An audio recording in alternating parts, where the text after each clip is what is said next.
Mbak, semoga Anda selalu dalam keadaan sehat dan tetap bersemangat. Saatnya Anda menyimak berita Sulawesi Tengah bersama saya, Angil Risma. Sejumlah berita menarik dan aktual telah kami siapkan untuk Anda. Berikut 3 berita utama hari ini. Kejaksaan Tinggi Sulawesi Tengah menyita uang tindak pidana korupsi sebesar 4,8 miliar rupiah lebih.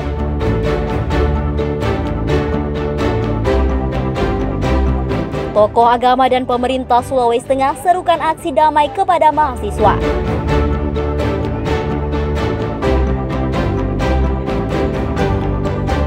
Polres Morowali menangkap seorang pengedar narkoba dan menyita sabu-sabu lebih 1 kilogram.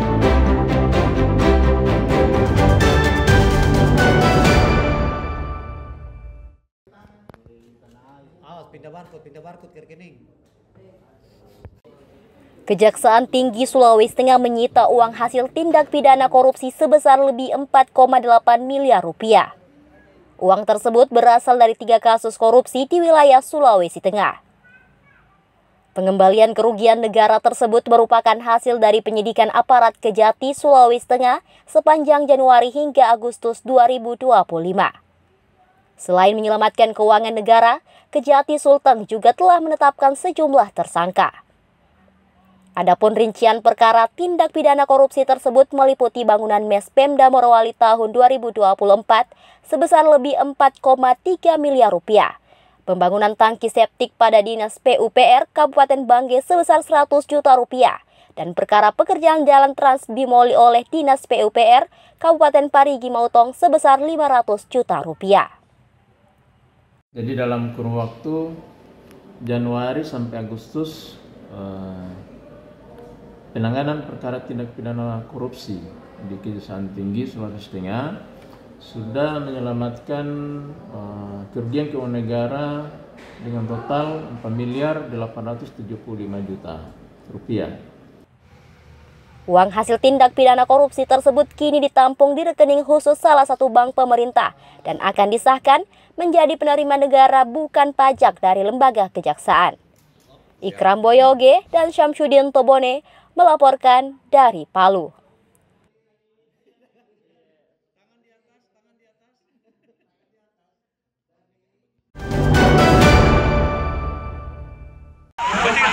Kita sampaikan apa yang disampaikan, sampaikan apa yang disampaikan.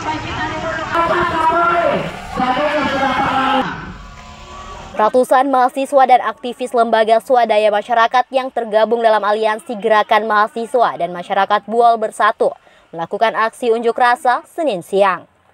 Mereka memprotes kebijakan pemerintah pusat yang tidak pro rakyat serta kebijakan daerah yang merugikan masyarakat. Ratusan massa mendatangi kantor DPRD Kabupaten Buol dengan membawa spanduk dan poster bertuliskan protes terhadap berbagai kebijakan yang selama ini merugikan masyarakat. Pengunjuk rasa mendapatkan pengawalan ketat dari aparat kepolisian.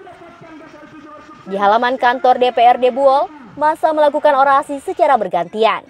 Mereka menyampaikan berbagai tuntutan terkait isu nasional, antara lain pencopotan Kapolri, pengesahan RUU perampasan aset, pelanggaran HAM, serta penghapusan tunjangan anggota DPR. Selain isu nasional, massa juga membawa isu lokal seperti penyelesaian konflik agraria, protes kenaikan LPG, tenaga honorer yang bermasalah, dan kenaikan upah buruh. Aksi kita hari ini pertanggal 1 September berjalan sesuai dengan komitmen kita dari awal, komitmen Gerakan Pemuda dan Mahasiswa Buol Bersatu soal aksi damai. Dan alhamdulillah aksi kami hari ini berjalan damai tanpa ada gangguan dari pihak manapun. Sehingga kami dengan leluasa menyampaikan beberapa tuntutan kami. Menanggapi aksi dan tuntutan tersebut, sejumlah anggota DPRD Kabupaten Buol keluar menemui pengunjuk rasa. Mereka sepakat menerima dan menyepakati isi tuntutan massa dan diteruskan ke pihak berwenang.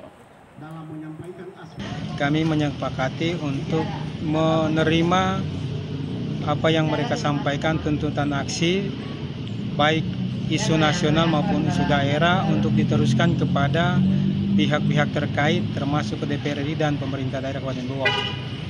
Harapannya Pak Wakil Harapan kita semoga apa yang disampaikan oleh masa aksi tadi ini segera ditindaklanjuti baik oleh DPRI maupun pemerintah daerah Kabupaten Buol.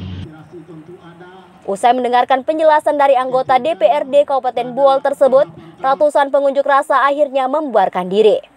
Aksi yang berlangsung selama 1 jam lebih ini berlangsung lancar dan damai.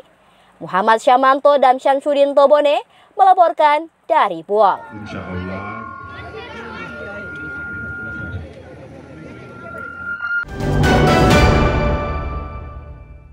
Saya mengucapkan innalillahi wa inna ilaihi raji'un. Kami Afan Kurniawan. Unjuk rasa ribuan mahasiswa di Kota Palu dan sejumlah daerah di Sulawesi Tengah Senin kemarin berlangsung damai. Kondisi ini berbeda dengan aksi di sejumlah daerah yang diwarnai tindakan anarkistis.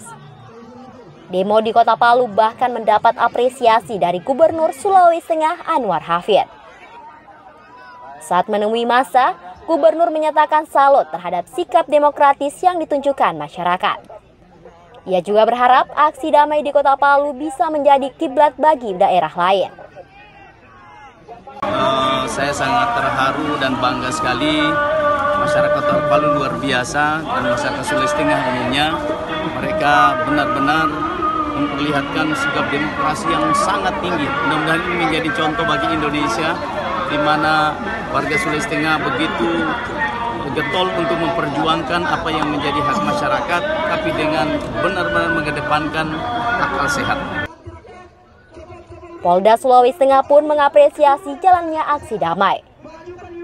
Kabid Humas Polda Sulteng mengingatkan kebebasan berpendapat wajib dilaksanakan tanpa merusak fasilitas publik dan tidak mengganggu aktivitas masyarakat. Penyampaian aspirasi yang dilakukan teman-teman ini adalah atau dilindungi oleh undang-undang, akan tetapi di dalam undang-undang sudah tegas bahwasanya penyampaian aspirasi harus dilaksanakan sesuai dengan ketentuan undang-undang yang berlaku. Ya. Dan kepolisian juga berkewajiban untuk melaksanakan kegiatan pengamanan dan pengawalan serta perlindungan baik kepada masyarakat, kepada petugas itu sendiri, maupun terhadap fasilitas-fasilitas umum yang ada di sekitar tempat aspirasi. Seruan damai juga disampaikan sejumlah tokoh agama di Kota Palu, termasuk Habib Ali dan Zainal Abidin yang mengajak masyarakat menjaga keharmonisan serta menyampaikan aspirasi dengan cara yang beradab. Melalui seruan damai dari pemerintah, polisi, dan tokoh masyarakat, aksi-aksi mahasiswa di Sulawesi Tengah diharapkan berlangsung aman dan damai. Syahrul Cahya dan Syamsuddin Tobone melaporkan dari Palu. Ketua DPRD, pimpinan DPRD, dan ya sekarang mahasiswa lagi. Pak Ketua dulu, Pak Ketua.